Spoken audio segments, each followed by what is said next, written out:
I'm going to count to 3. The officer sneered, his hand resting on his holster. If you aren't out of that seat, you're going out in cuffs. He thought he was doing his job. He thought he was removing a delinquent from a seat she couldn't possibly afford. He had no idea that the quiet girl in the hoodie wasn't just a passenger. She was the heir to the entire airline alliance. 10 minutes later, a single phone call didn't just ground the plane. It ended the officer's career, bankrupted a rude passenger, and shut down the entire terminal. This is the story of how arrogance met absolute power. The recycled air inside the cabin of Flight 402 to Zurich was already stifling, but for 17-year-old Jordan Banks, it felt suffocating for a different reason. She pulled the oversized hood of her Stanford University sweatshirt lower over her forehead, pressing her noise-cancelling headphones tighter against her ears. She wasn't trying to be rude. She was trying to disappear. Jordan was sitting in seat 1A, the crown jewel of the first-class cabin, on the brand-new Boeing 787 Dreamliner, operated by Horizon Air. It was a lie-flat suite with gold-trimmed privacy dividers and a personal 24-inch screen. To the casual observer, Jordan looked out of place. She wasn't wearing a suit. She didn't have a Louis Vuitton carry-on. She was wearing worn-out Converse sneakers, ripped jeans, and a hoodie that looked like it had been through the wash 100 times. She was also the only black teenager in a cabin filled with middle-aged white executives and wealthy retirees. "Excuse me," a sharp nasal voice pierced through Jordan's music. Jordan didn't hear it at first. She was scrolling through her chemistry notes on her iPad, prepping for a final she had to take remotely. A manicured hand with long red acrylic nails reached over the partition and tapped aggressively on Jordan's shoulder. Jordan flinched, pulling her headphones down around her neck. She looked up to see a woman standing in the aisle. The woman, let's call her Beatrice Halloway, was dripping in pearls that looked heavy enough to sink a small boat. Her blonde hair was sprayed into a helmet of perfection, and her face was twisted into a scowl of pure indignation. "Can I help you?" Jordan asked, her voice soft. She had been taught by her father to always be polite, no matter what. "Kill them with kindness, Carter," he always said. "It confuses the enemy." "You most certainly can," Beatrice snapped loud enough that heads in 2A and 2B turned to watch. "You are in my husband's seat." Jordan frowned, checking her digital boarding pass on her phone. I don't think so. This is 1A. I'm assigned to 1A. "Don't lie to me, little girl," Beatrice hissed. "My husband, Richard, is a Platinum Medallion member.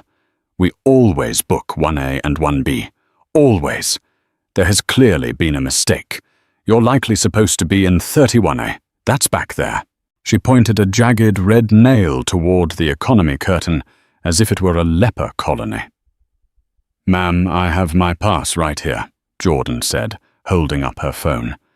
The screen clearly displayed Jordan Banks, FLT 402, Seat 1A, Priority 1. Beatrice didn't even look at the screen. She waved a flight attendant over. "Stewardess, we have a situation." Nancy, the lead flight attendant for the first-class cabin, hurried over.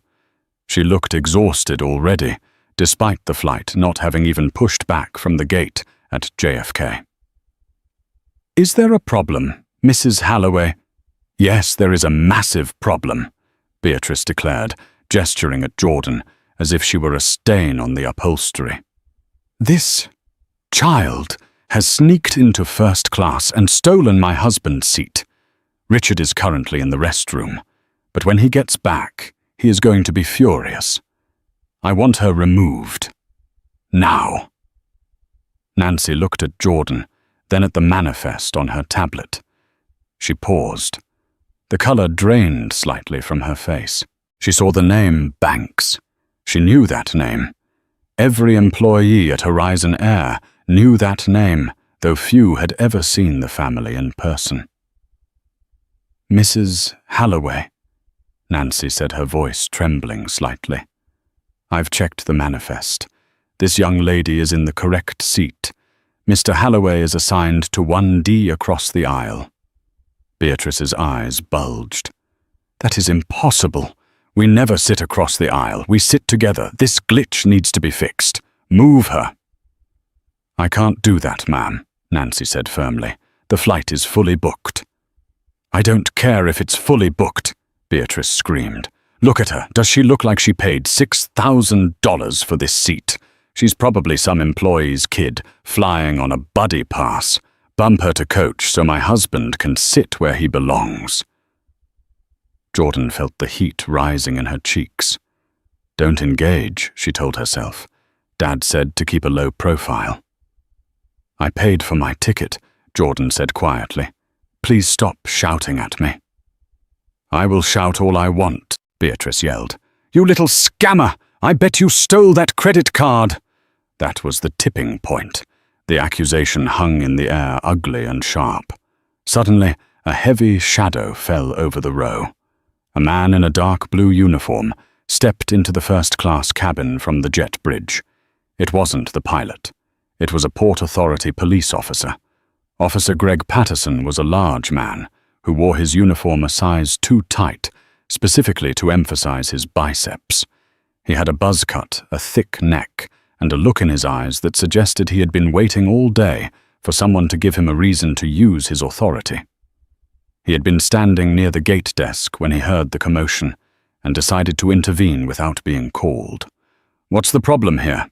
Patterson boomed, his hand resting casually on his belt, inches from his taser. Beatrice's face lit up with malicious glee. "Officer, thank God. This girl is refusing to leave my husband's seat. She's stowaway or she stole a ticket. The stewardess is too afraid to do anything about it." Patterson turned his gaze on Jordan. He didn't see a teenage girl. He didn't see a paying customer. He saw a hoodie. He saw dark skin. He saw a threat. "Is that true?" Patterson asked, stepping into Jordan's personal space. The smell of stale coffee and mint gum wafted off him.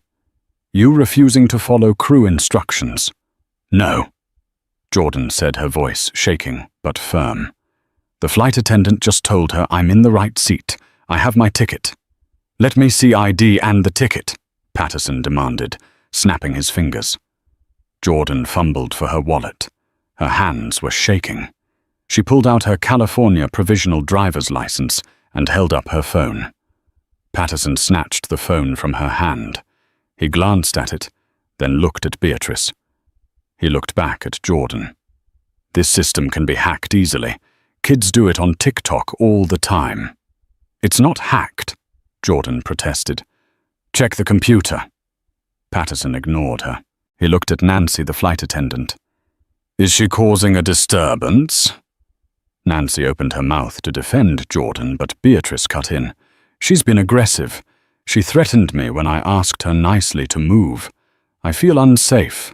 Patterson nodded grimly. That was the magic word. Unsafe. "All right, that's it," Patterson said, leaning down until his face was inches from Jordan's. "Grab your bag, kid. You're off the flight." Jordan's heart stopped. "What? No, you can't do that. I haven't done anything wrong. Disorderly conduct, failure to comply, and suspected fraud." Patterson rattled off. "Now are you going to walk off or do I have to drag you off?" Jordan looked around the cabin. The businessmen were looking down at their laptops, avoiding eye contact.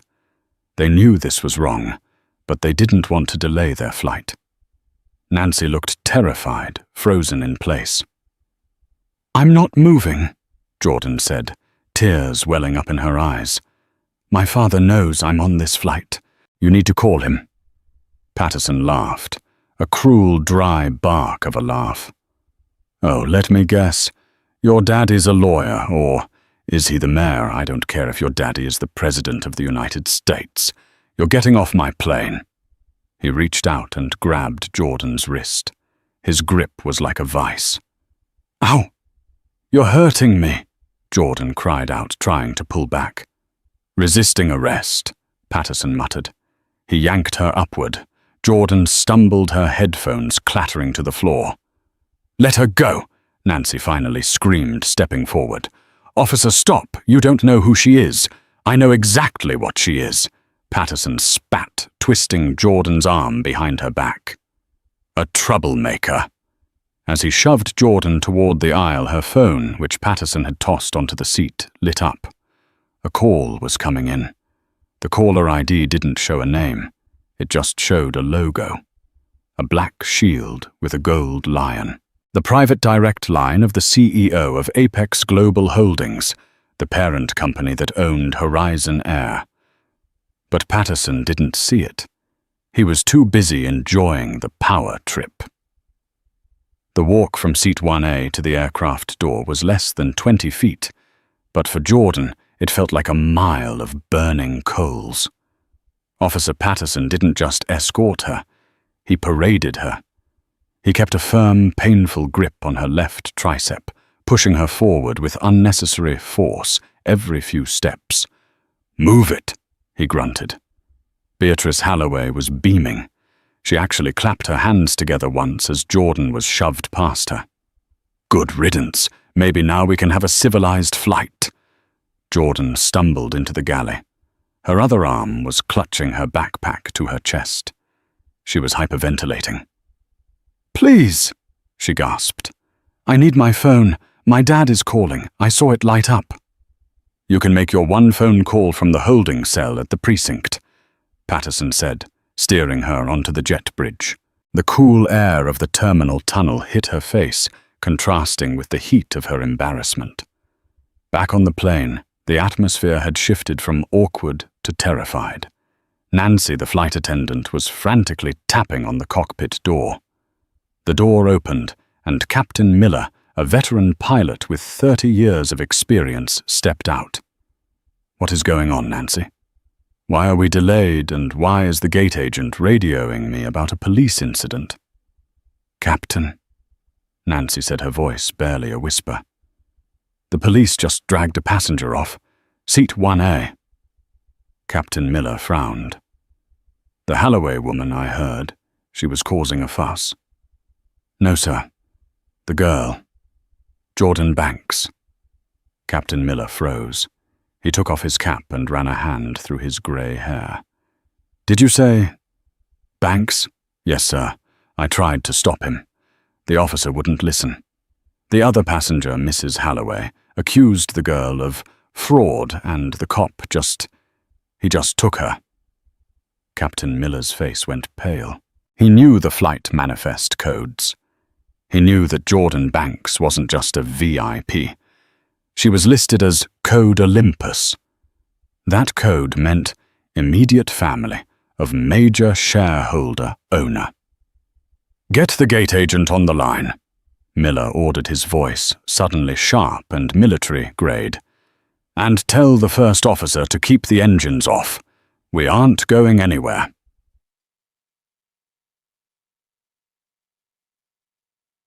Meanwhile, inside the terminal, the scene was attracting a crowd.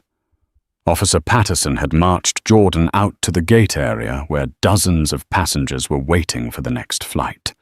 He pushed her down onto one of the metal waiting chairs. "Sit. Stay," he commanded, treating her like a disobedient dog. He pulled out his radio. "Dispatch, this is Patterson. I have a juvenile female in custody at Gate B12. Suspected ticket fraud, disorderly conduct. Requesting transport." Jordan was crying openly now. She felt humiliated. People were filming her with their phones. She could hear the whispers. Look, another kid trying to scam a free flight. She probably attacked someone. She wiped her eyes with her sleeve. She needed to contact her dad. But her phone was still on the plane, lying on the seat where Patterson had thrown it. Suddenly, the gate agent's desk phone rang. It wasn't a normal ring. It was the emergency red line, the direct override from operations control. The gate agent, a young man named Kevin, picked it up nervously. "Gate B12, Kevin speaking."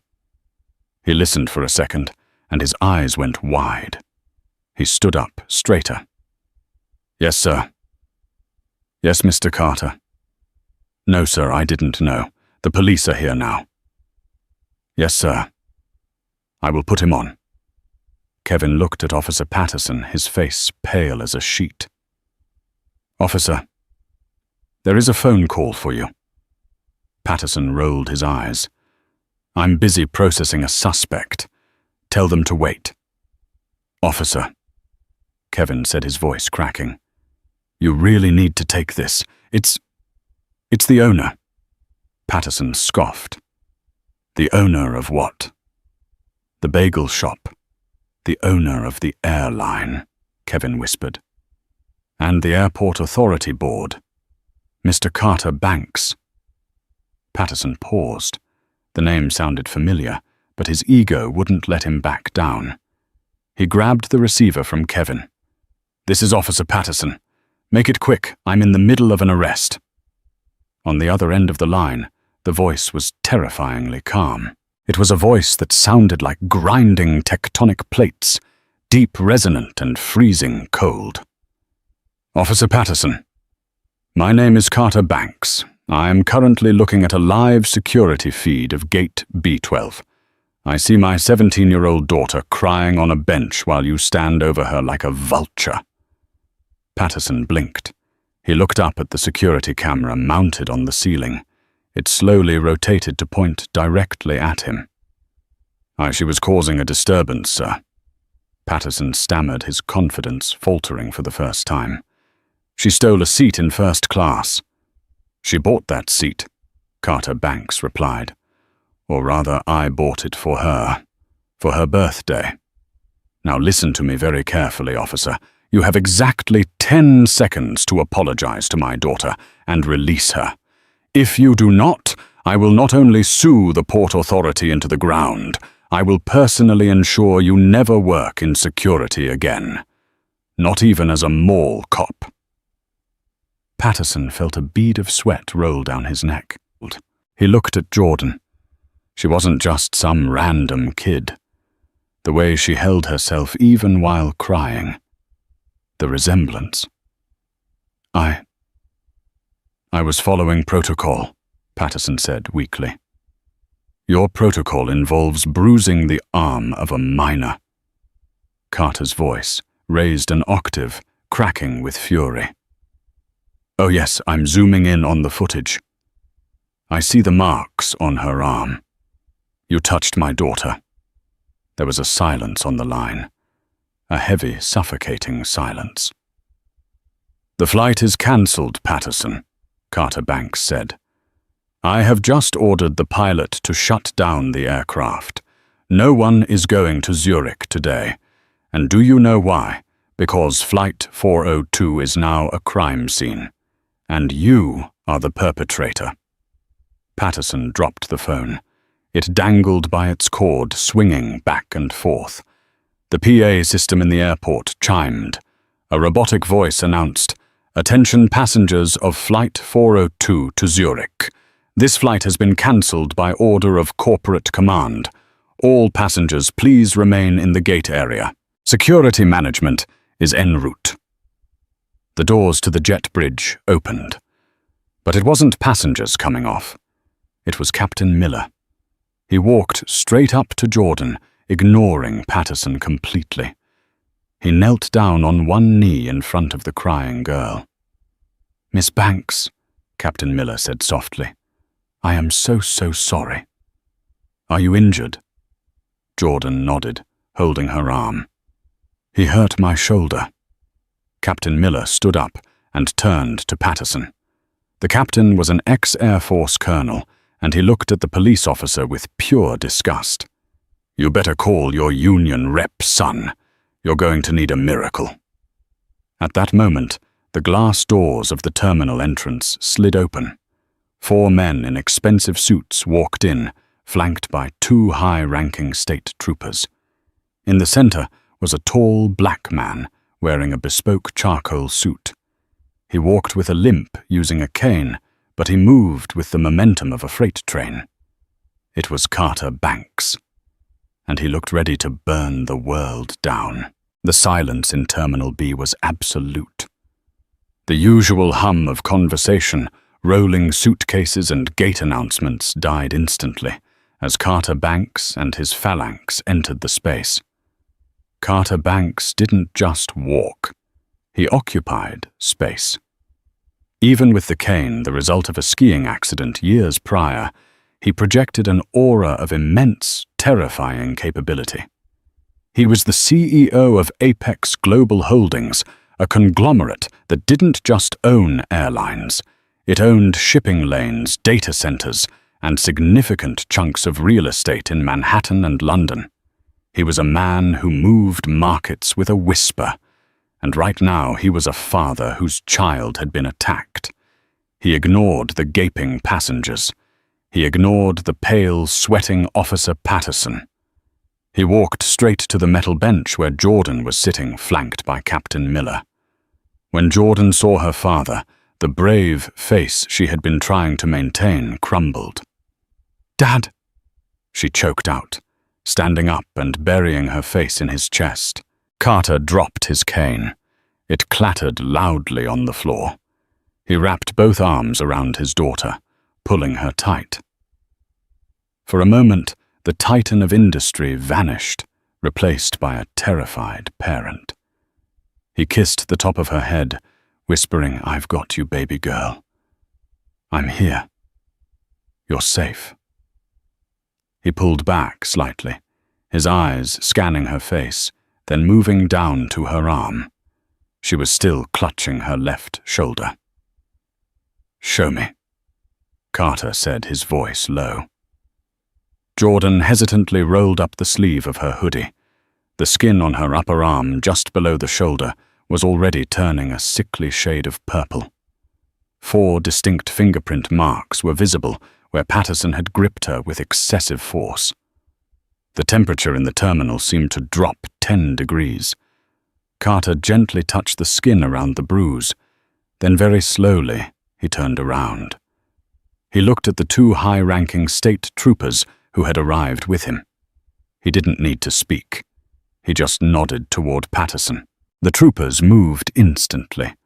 They stepped between Patterson and the Banks family, effectively forming a human shield. "Officer Patterson," one of the troopers said, his voice clipped and professional. "I'm Lieutenant Vance, State Police. You are relieved of duty at this scene. Step back against the wall and keep your hands where I can see them." "Now wait a minute, Lieutenant," Patterson tried to bluster, though his voice was thin. "I am Port Authority. This is my jurisdiction. I was effecting a legitimate arrest based on passenger complaints." "You assaulted a minor," Carter Banks said.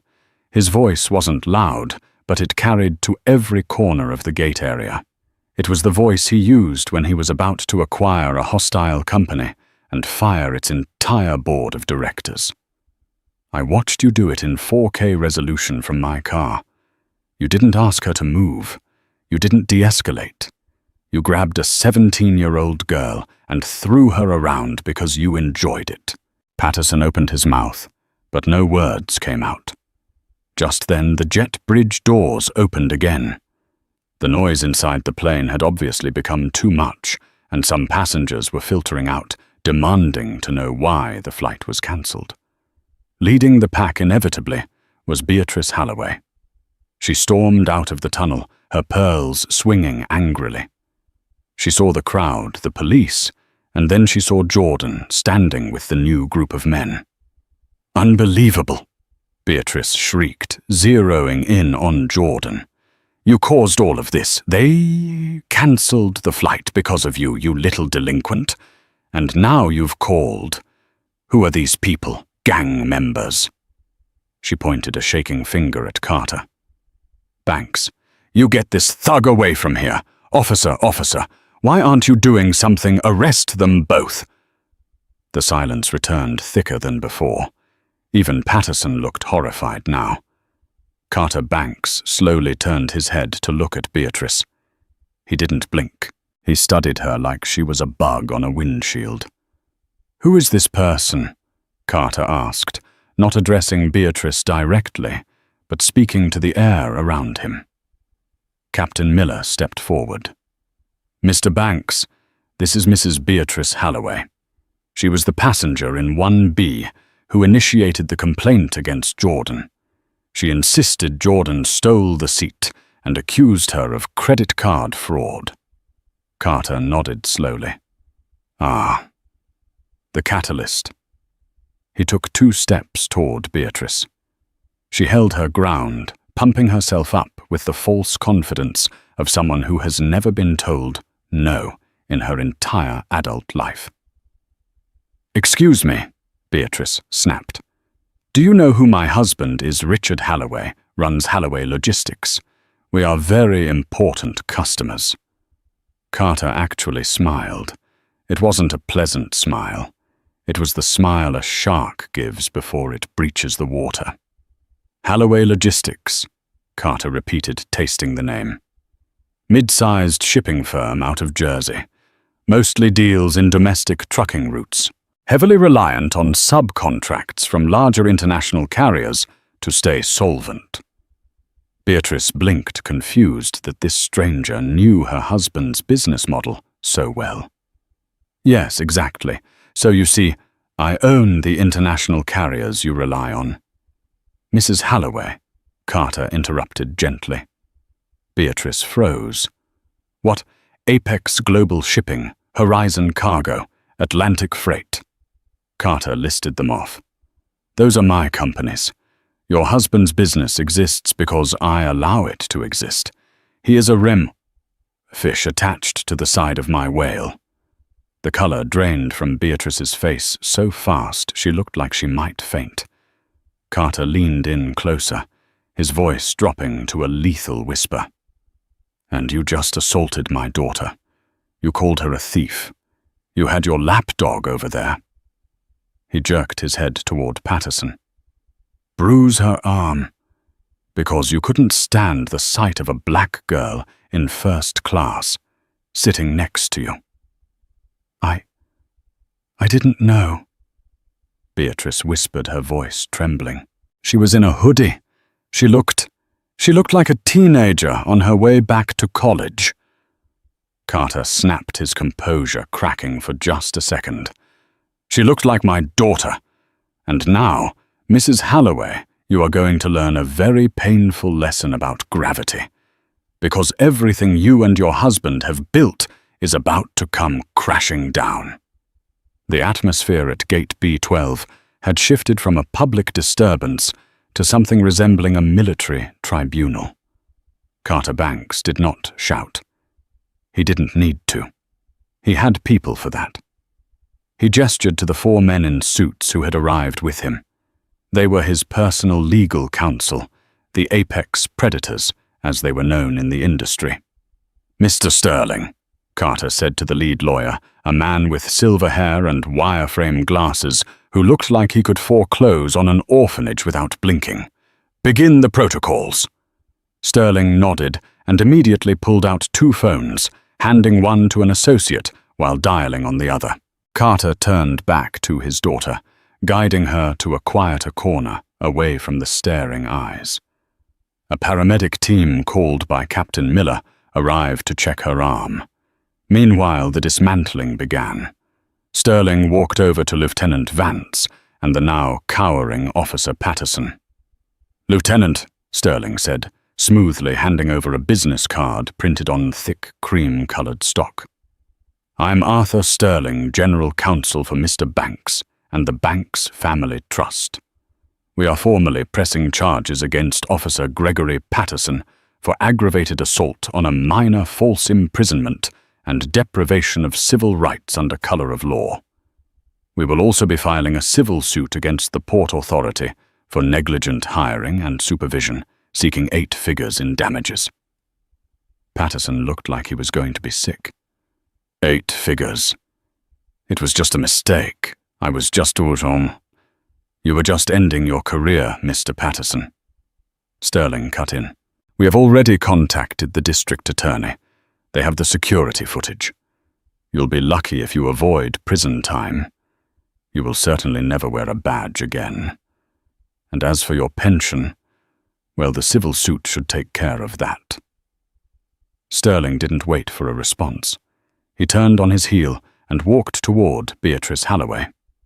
Beatrice was currently trying to frantically text her husband, who was still on the plane, blissfully unaware that his life had just imploded.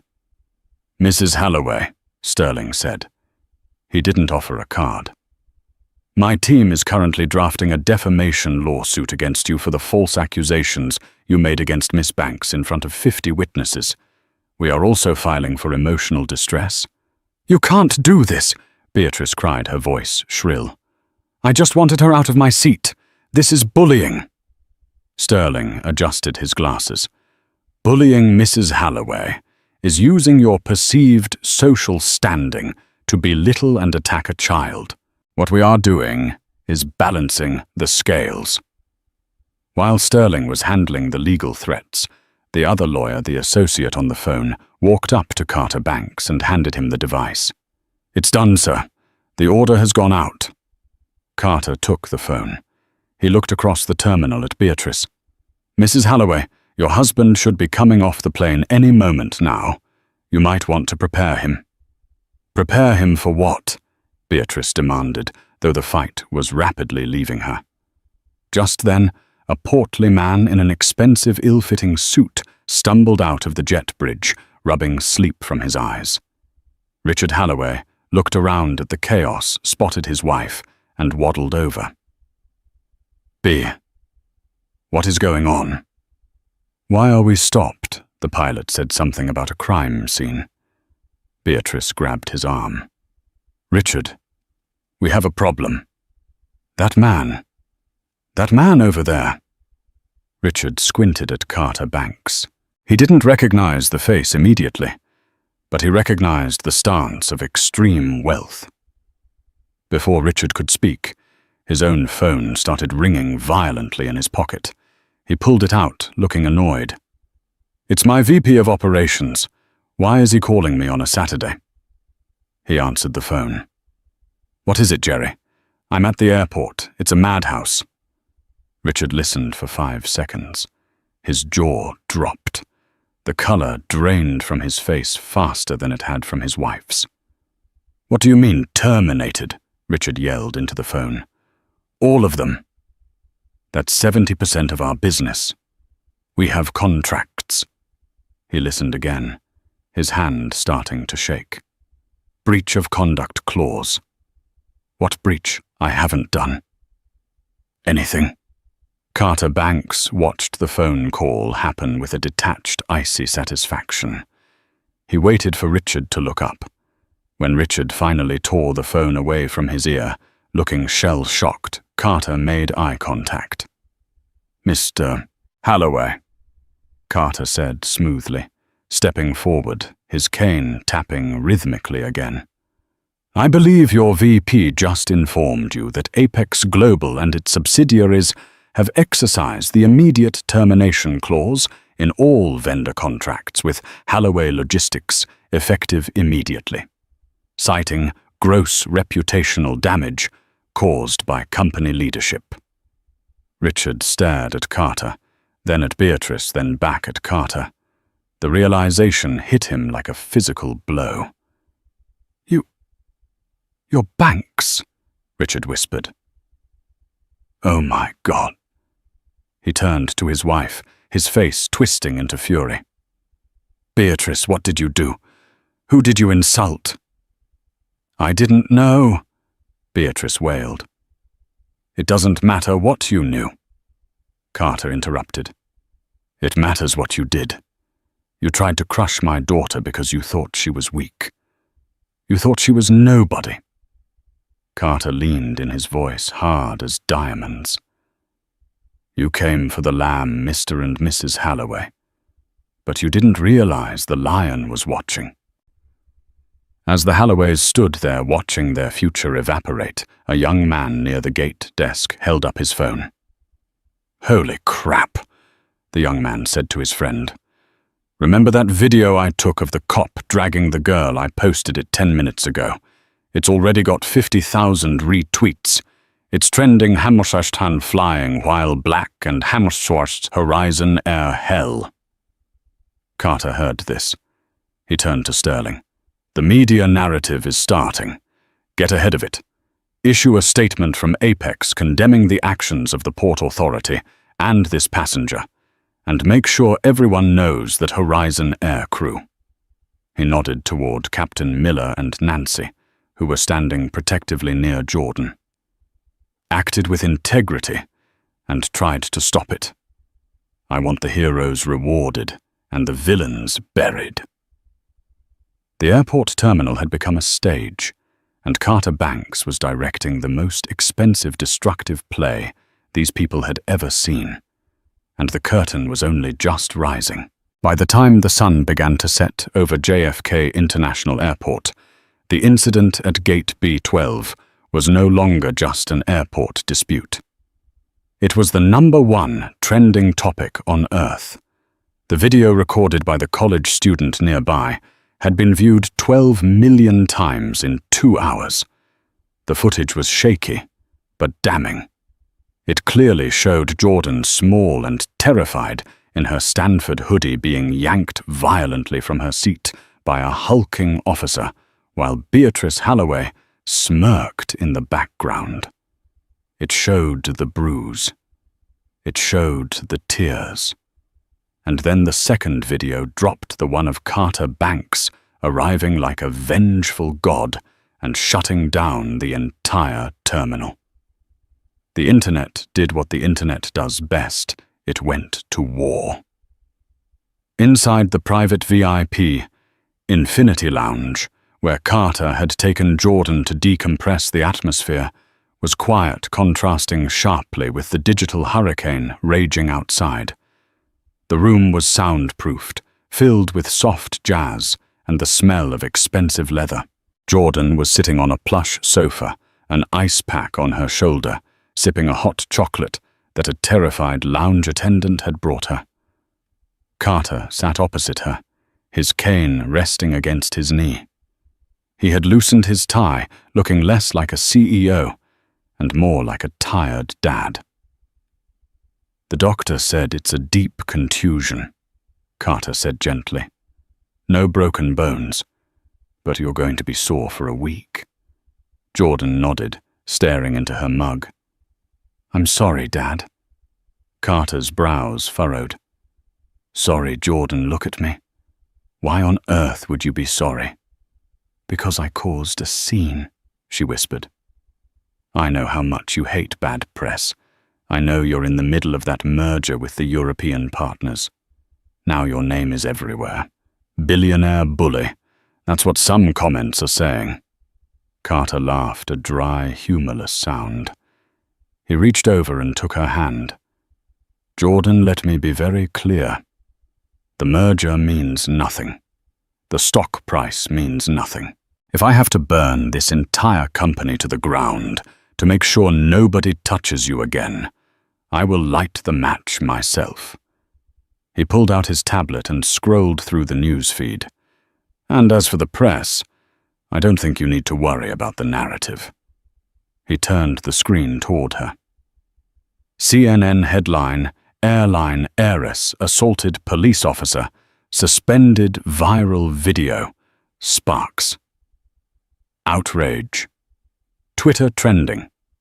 Boycott Halloway Logistics.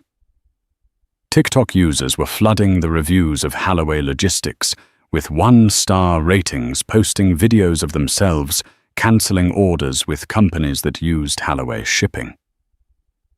"The world saw what happened," Carter said. "But there is something I need to know. Why didn't you tell them? Why didn't you just say, 'I'm Jordan Banks, my dad owns the plane'?" Jordan looked out the window at the tarmac, where her father's private Gulfstream G650 was currently being prepped to take them home, the commercial flight having been abandoned. "Because I didn't want to be Carter Banks' daughter," she said softly. "I wanted to be Jordan. I got into Stanford on my own grades. I paid for my books with my own allowance. I wanted to see if I could just be a person, if I could get respect just for being me, not for being rich. Carter's expression softened into a mix of pride and heartbreak.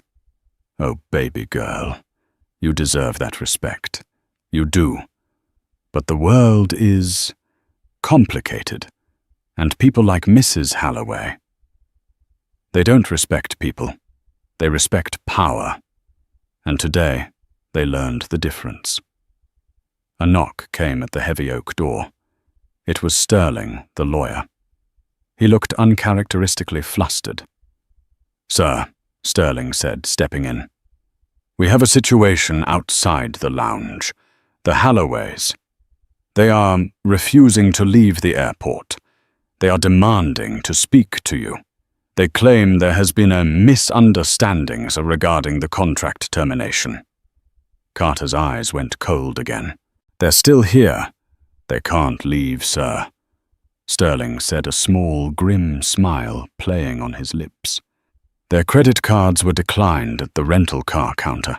It seems the bank flagged their accounts due to suspicious activity related to the sudden contract voiding. Their assets are frozen pending the fraud investigation we initiated an hour ago." Jordan's eyes went wide. "Dad, you froze their bank accounts." "I didn't do anything," Carter said innocently, standing up and grabbing his cane. "The bank's automated algorithms react very poorly when a company loses 70% of its revenue stream in 5 minutes. It's a safety feature." He buttoned his jacket. "Sterling, stay here with Jordan. I think I'll go have a final word with our friends before we depart." The main concourse of Terminal 4 was now a chaotic scene of reporters, onlookers, and stranded passengers. In the center of it all, near the information desk, Richard and Beatrice Halloway were having a very public meltdown. Richard was screaming into his cell phone, his face a mottled purple. "What do you mean insolvent? It's been 3 hours. Call the line of credit. Call the Cayman accounts." Beatrice was no longer the haughty queen of first class. Her mascara was running, her helmet of blonde hair was disheveled, and she was frantically refreshing her social media, watching her reputation disintegrate in real time. Every time she refreshed, another 1,000 hateful comments appeared. "They found our address, Richard," she shrieked. "People are posting pictures of our house. They're calling me a monster." The crowd parted as Carter Banks emerged from the VIP corridor. He didn't have security guards this time. He didn't need them. The aura of command he projected was enough to make the reporters step back. Richard Halloway saw him and practically sprinted over, desperate and sweating. Mr. Banks, please." Richard panted, stopping a few feet away. "You have to stop this. You're destroying us." Carter stopped and leaned on his cane. He looked at Richard with the dispassionate curiosity of a scientist observing a rat in a maze. "I am not destroying you, Mr. Halloway. I am simply enforcing the terms of our business agreement." Clause 14. Section B. Conduct unbecoming of a partner. Your wife assaulted a passenger. That passenger happened to be my daughter. The breach is clear. "She didn't know," Richard pleaded, grabbing Beatrice and pulling her forward. "B, tell him. Tell him you're sorry." Beatrice looked at Carter. For the first time in her life, she looked truly small. I'm sorry," she stammered. "I was tired. I just wanted my seat.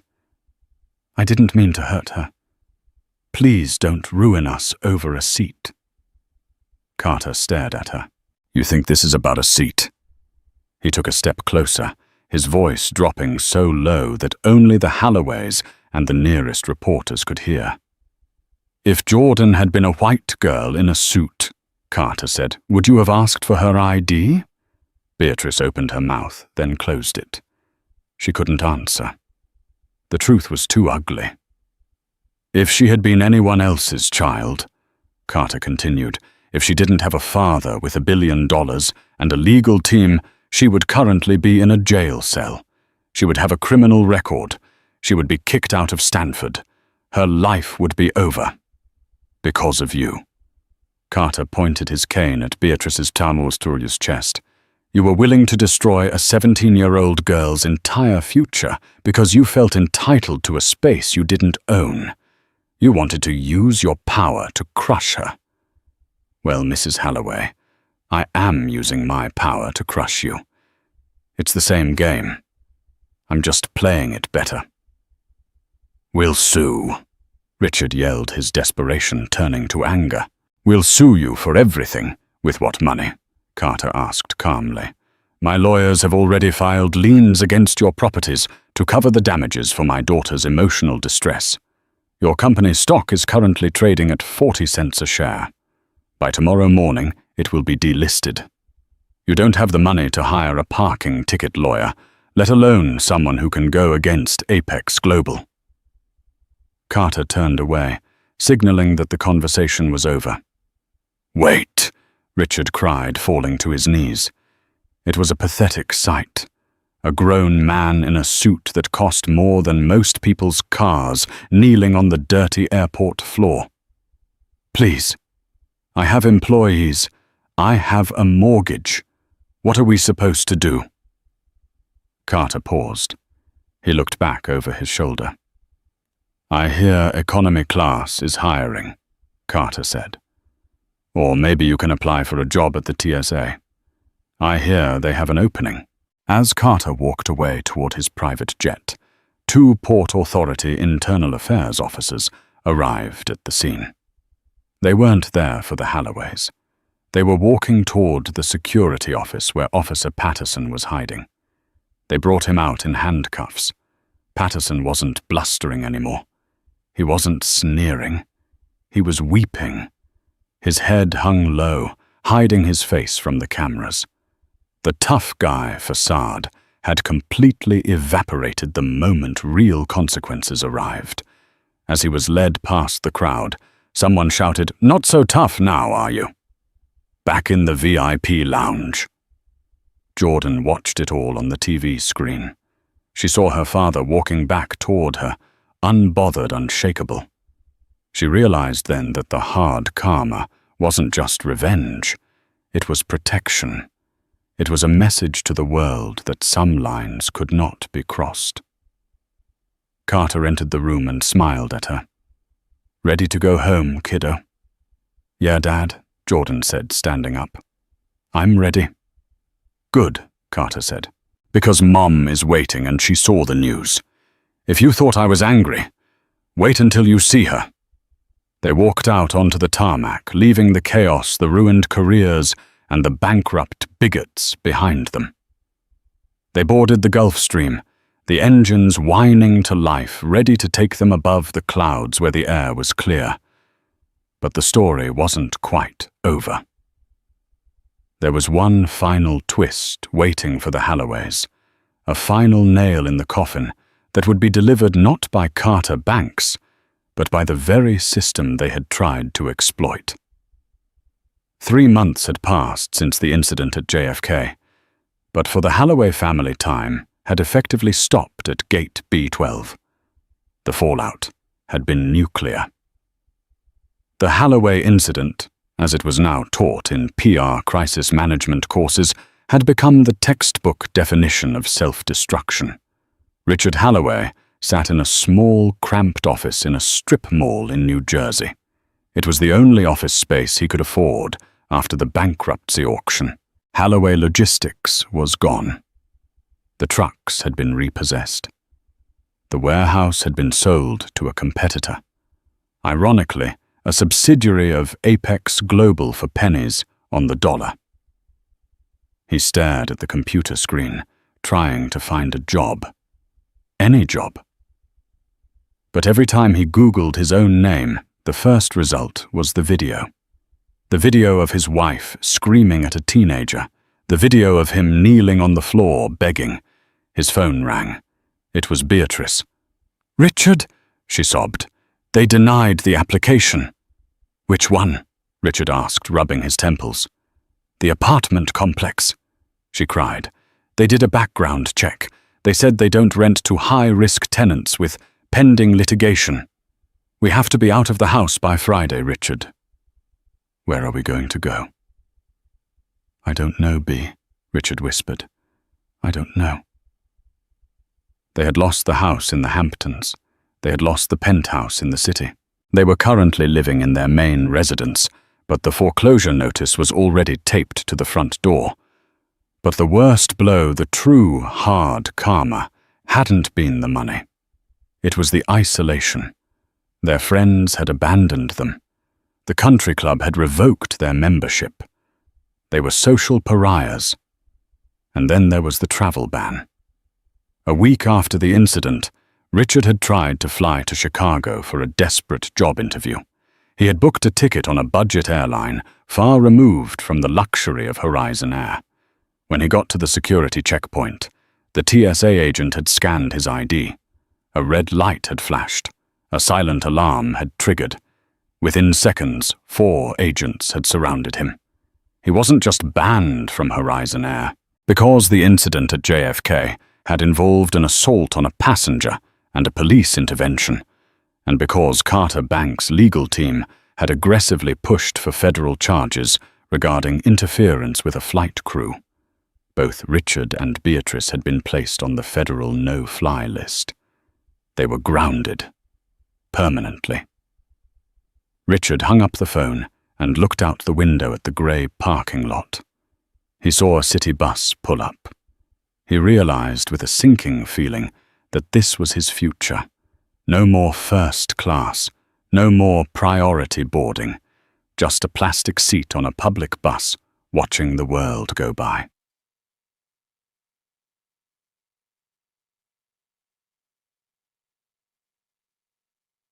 Meanwhile, in a courtroom in Queens, the air was heavy with judgment.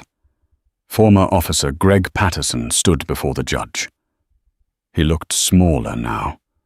The uniform was gone, replaced by a cheap orange jumpsuit. He had lost his pension. He had lost his house. His wife had left him 2 weeks after the arrest, unable to handle the shame and the media circus.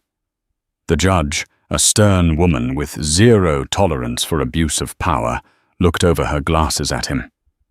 "Mr. Patterson," she said, her voice echoing in the silence. "You were entrusted with a badge. You were sworn to protect. Instead, you used your authority to terrorize a young girl because of your own prejudice. You dishonored your uniform." Patterson looked down at his shackles. I made a mistake, Your Honor." "No," the judge corrected him sharply. "You made a choice, and now you will face the consequences of that choice." The gavel came down with a sound like a gunshot. "I hereby sentence you to 3 years in state prison, followed by 5 years of probation. You are permanently barred from holding any position in law enforcement or security. Remand to custody immediately." As the bailiffs led Patterson away, he looked into the gallery. He saw Carter Banks sitting in the back row. Carter didn't smile. He didn't gloat. He just watched his face impassive, ensuring that justice was carried out to the very last second. Carter stood up, buttoned his suit jacket, and walked out into the sunlight. That evening, in a penthouse overlooking the San Francisco Bay, Jordan Banks was sitting at her desk. She was back at Stanford studying for her finals. The nightmare was over, but it had changed her. She wasn't the quiet girl in the hoodie anymore. She had started a foundation, the 1A Project, funded by the damages won from the lawsuit against the Port Authority. The foundation provided legal defense funds for minority travelers who had been unfairly profiled or harassed by airport security. Her phone buzzed. It was a text from her dad. "Dad. Just saw the news. Patterson got 3 years. It's done." Jordan looked at the message. She typed back, "Thank you, Dad, for everything. Dad, always. By the way, I'm sending the jet for you this weekend. Mom wants to have dinner." Jordan smiled. She typed, "Actually, Dad, I think I'll fly commercial." "Dad, really?" "After last time, Jordan. Yeah, I'm not afraid of them anymore. Plus, I think the crew will be nice to me this time." She put the phone down and looked at the photo on her desk. It was a picture of her and her dad at the airport, taken right after they landed back home. They looked exhausted, but they looked strong. The Halloways were ruined. Patterson was in a cell, and Jordan Banks was flying high. The world had learned a valuable lesson that day at Gate B12. You never judge a book by its cover, and you certainly never ever judge a passenger by their hoodie, because you never know who might be just one phone call away from bringing the whole sky crashing down on your head. And that is the story of how one arrogant mistake destroyed 3 lives and saved an airline. It's a powerful reminder that humility costs nothing, but arrogance can cost you everything. Jordan Banks proved that true power isn't about shouting the loudest or wearing the most expensive pearls. It's about knowing who you are and standing your ground. What would you have done if you were in Jordan's shoes? Would you have kept your cool, or would you have snapped? And do you think the punishment for the Halloways and Officer Patterson was enough, or did they deserve even worse? I want to hear your thoughts in the comments below. If you enjoyed this story of justice served cold, please smash that like button. It really helps the channel grow. And if you haven't already, hit subscribe and ring the notification bell so you never miss a story about karma hitting back hard. Thanks for watching, and remember, treat everyone with respect, because you never know who you're talking to. See you in the next video.